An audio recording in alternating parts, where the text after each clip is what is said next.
Welcome to the Designated Drinker Show, the podcast that's raising the bar on craft cocktails. I am your host, Louise Solison. With me, as always, is my very, very talented friend who is always a treat and sometimes a trick, the mixtress DC Gina. Definitely the trick part, for sure. I mean... Well, you got to keep us guessing. Yeah, I feel like I'm pulling off like a magic trick today, right? Kind of like getting in there. Absolutely. Squeezing it all in. Jumping into today is the day. Like, I'm like, okay, we can do it. Yep. All right. So, 'tis the season, right? It's Halloween. Halloween is upon us. I want to talk candy. And specifically, I want to talk candy corn.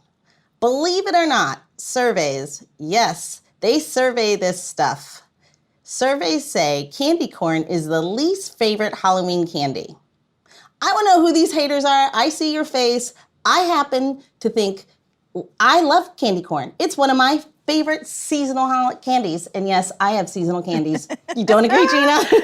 No, I hate candy corn. It's so disgusting. No. My kids and my husband love it. They'll eat it. Actually, my girls eat the chocolate part of it and then throw the rest of it out. See, I don't like the chocolate ones. I like the traditional ones, and I'm the same way. I eat it in 3 segments. I only eat like 2 because there's so much sugar, but I eat them in 3, like each little color segment, one at a time. It can't be the cheap stuff. It cannot be the cheap stuff, the stuff that's just like some indistinguishable, like, sugar flavor something or another, and if you get them too late, they get kind of stale and gross. But if you get the right ones that are, when you throw in the word fresh there, it's kind of a little bit of a sugary delight, something like that. 100%. I didn't even know that there was quality candy corn out there. They're all like 99 cents, and I'm like, this candy sucks. No. And I've always thought it's cool that I'm not gonna lie, aesthetically it's kind of perfect. Yes. Because it really could bring you right through that fall season. Yep. Like if you're just like worried about what something looks like in a bowl. Yes. But like even in a pinch, I'm not eating the candy corn. Even if I'm like, I just need some sugar, I'm like, never like, oh, let me have that candy corn.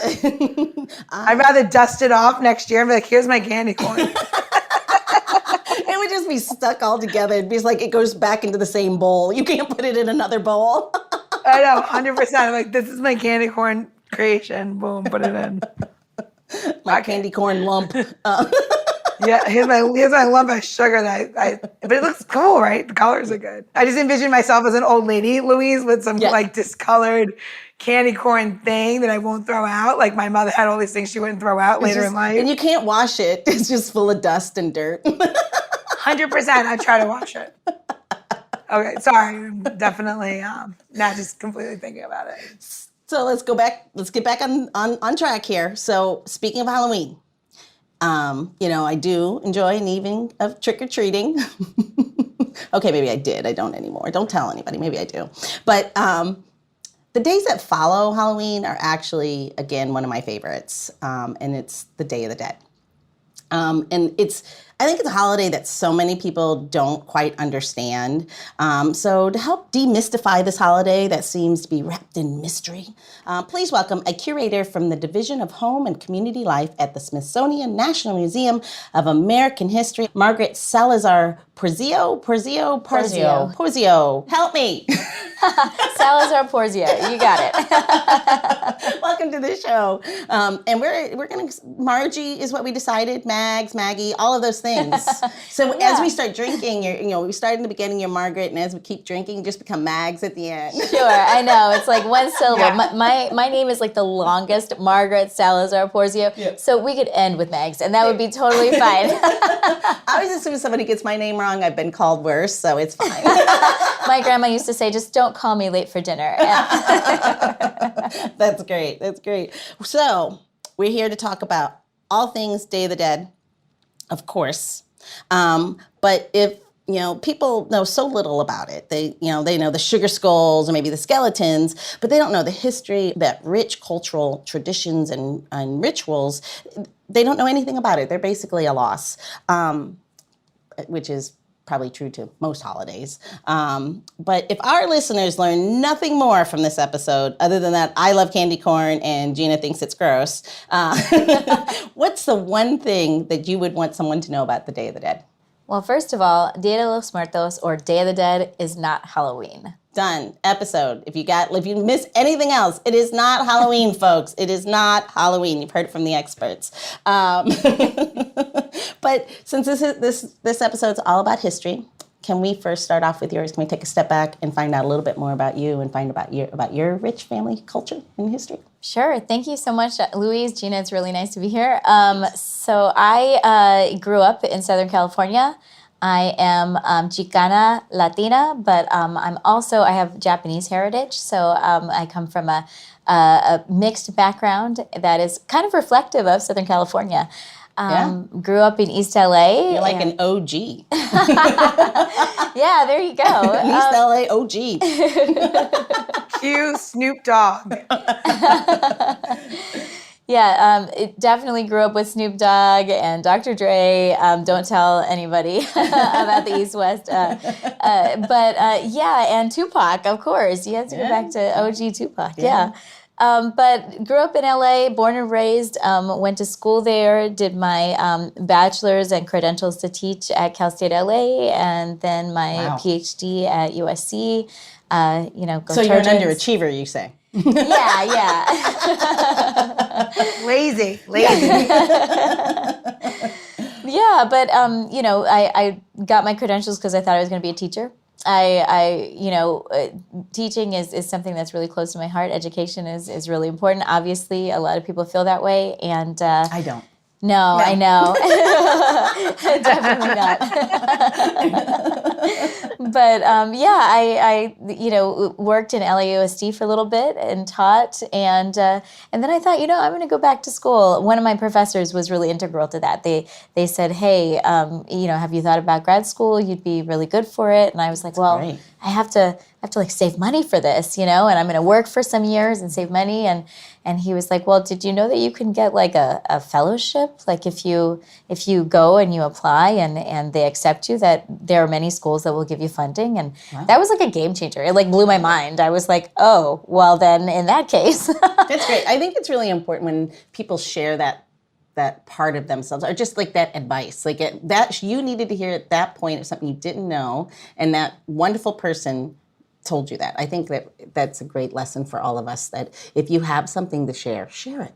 Yeah, absolutely. Dr. Patrick Sharp, still at Cal State LA. He is the one who told me that. And I took it to heart. I applied and I got into graduate school, and I didn't think I was going to get in. And I got into USC, which was my first pick. And I got to school. Yeah, it's great. It's an awesome school, and I did my PhD in American Studies and Ethnicity, and qualified in, you have to qualify in order to get your PhD for a couple of fields in an interdisciplinary field like that. And so I qualified in U.S.-Mexico borderlands history and studies, and I guess that's what qualifies me today to talk about Dia de los Muertos. Yes. A little bit. A lot. Let's be honest, a lot. So you kind of brushed on that. You have... You're what we would call in Hawaii hapa, which is half. So Japanese Mexican, huh? Yeah. So my mom's side is Japanese, and we also are my grandma on my mom's side is from New Mexico, and so we have some Latino heritage there too.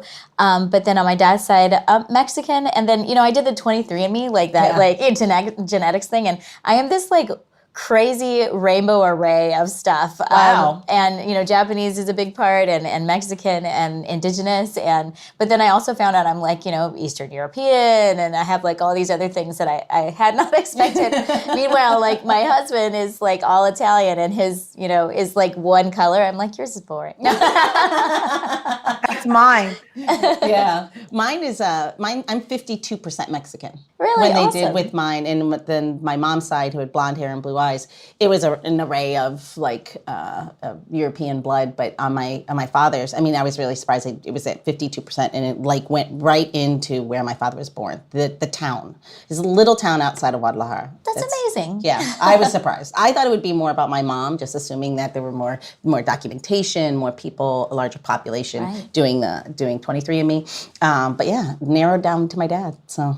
Wow, that's very cool. Yeah. It's amazing how they can do that. Yeah, and then Gina's mostly Italian. She's just Italian dipped inside of It's Italian. like 100%. Yeah. It's like 1% like Sicilian or something crazy.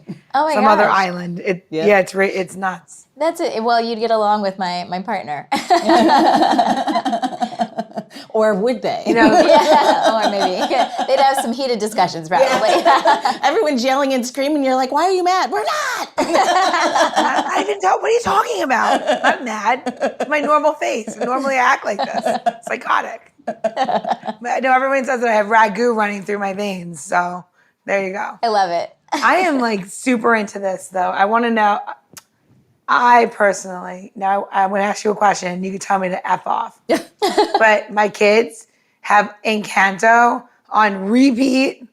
So I feel like there's some truth to the Day of the Dead with that, right? Well, I mean, Encanto is not necessarily, it's not like Mexican. And usually people think of Dia de los Muertos or Day of the Dead as like a Mexican or Northern Central American,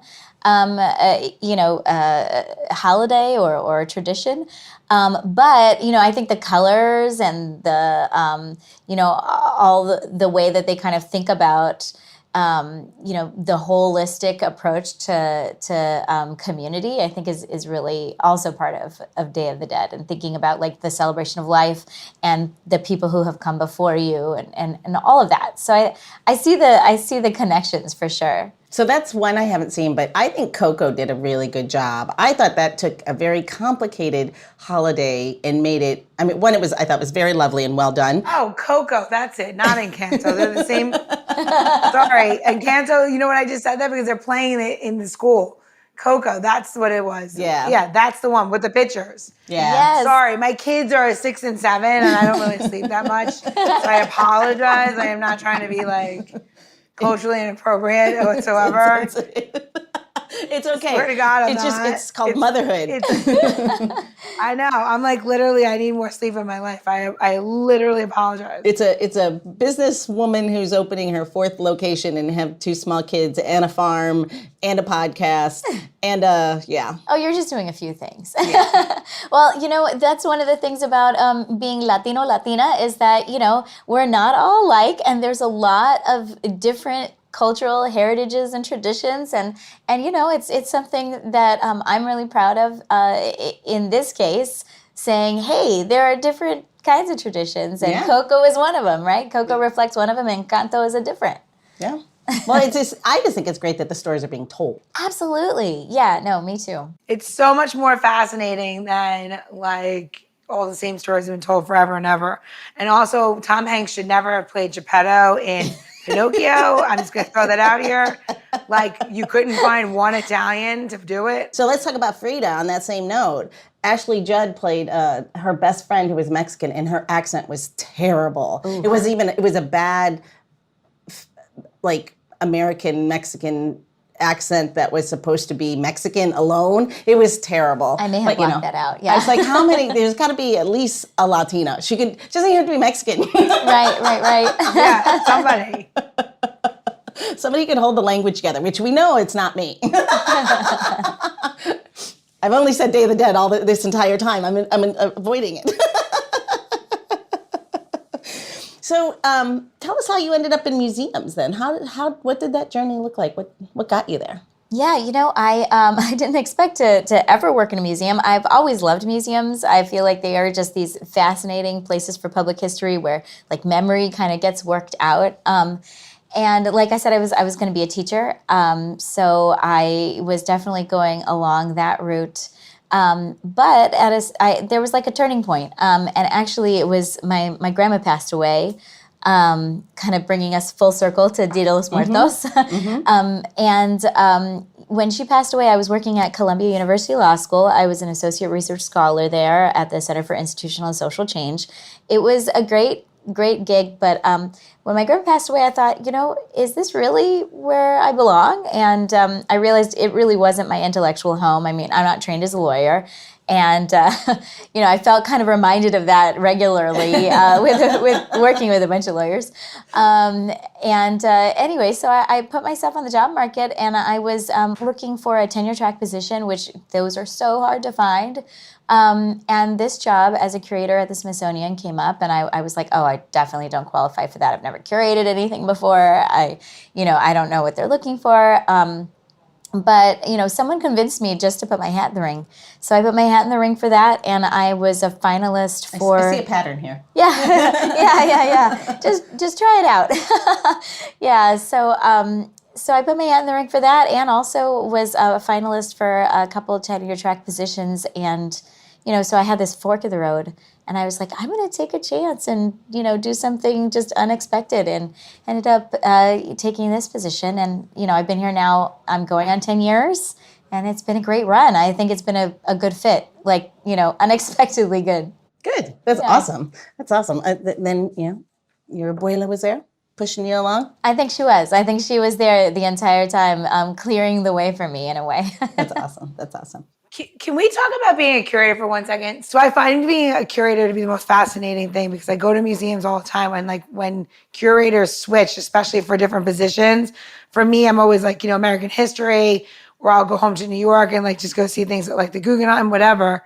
And it's your personal touch. I think a curator's touch that makes the shows so different. And sometimes light comes to, for me, different paintings or positioning or how you walk into it.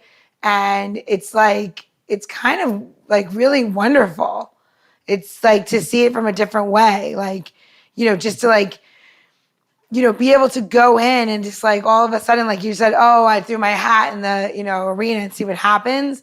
It's your voice as a curator and what you find fascinating, what's important to the story, for people like me to go in and be like, oh, did something change? Because I've been coming to this exhibit for, I don't know, a decade, and it's completely different now. And I love that. And I think museums, people are like, oh, it's the same thing in a museum all the time, but it's not, because the curator changes in the show, or positioning, or things will change. Are they going to change where the Mona Lisa's hanging? Probably not, right? They're never going to move the Mona Lisa. But there are beautiful museums like the Tate Modern and the Smithsonian and all the Smithsonians where they move things around. Even American, the Indie Museum, so cool. They just put a new exhibit of the same things up, and went with my kids. And I've seen that exhibit, I don't know, a bunch of times, but the way that they did it this time was so cool. So I think your job is super important. And I think that, you have to always remember that new eyes are coming to see these exhibits, and more people need to be involved in showing people how to learn again, or how to immerse themselves in culture, or, heritage, or Day of the Dead, or whatever. Right. So I think your job's really cool, is what I'm trying to say. Well, thank you for saying that. I mean, I think your job's pretty cool. I think the interesting thing, too, is I had quite a few curators from the Smithsonian come on, and what I think it's really interesting and important is to see the diversity in the curators, in their faces, and the color of their skin, and their last names, and their gender. Changing those things, to Gina's point, it changes the point of view, and I think it's so incredibly important, because you have a more, not saying that somebody else can't fully appreciate another culture, but to live it and breathe it is a different space, is a different difference. Well, I mean, every object can tell multiple stories. I think that's really exciting. And when you get in, different people with different perspectives, exactly what you're saying, that then they can find those other stories that are more meaningful to different communities. Mm-hmm. And so, one of the things that we do at the American History Museum is, not reinterpret, but we're thinking again about how to interpret and how to, present different objects to the world. And we do that a little bit differently than art museums, because there's a lot more kind of, curatorial statements to a certain degree, and kind of contextualizing that has to go into, presenting objects of significance that are part of history, rather than, art that can sometimes transcend. Sure. Yeah. But yeah, you're exactly right that actually, you know, most museums have operated on the expertise and interests of the curators. And so when you get in diverse curators and curators who are, you know, for me, I'm you know, concerned and interested in presenting topics that are related to Latino history and culture. And so I'm going to look at that same object that someone else looked at, but from that perspective, right? And I'm going to talk about it as a woman, and I'm going to talk about it as, you know, something that might be meaningful to my community, right? Sure. So you're exactly right. I think, you know, some of it is very subjective, but, you know, it's always grounded in the scholarship, right? So I think you guys kind of hit it on the head there. And you've talked to enough of us that you know. So let me ask you this. If there's a team of curators, right? Do you ever just like duke it out? Like, no, I'm right. No, this should be there. Do you have like big pillow like bats at the Smithsonian that we don't know about, where you just like, you know? It's funny. They hold up an object like this and they're like, this is a cup for little children. They're like, no, that is not the cup for little children. It's a chalice for a small priest. Is that what happens? What happened?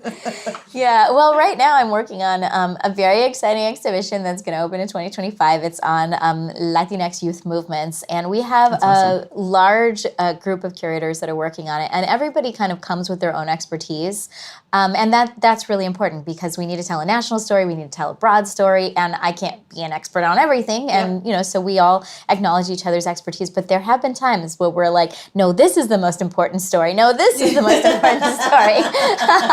And you know, you only get a few, like maybe if you're lucky, 100 words to tell that story in. So it's like, what point are we trying to make? And yeah. You're editing each other. Shut.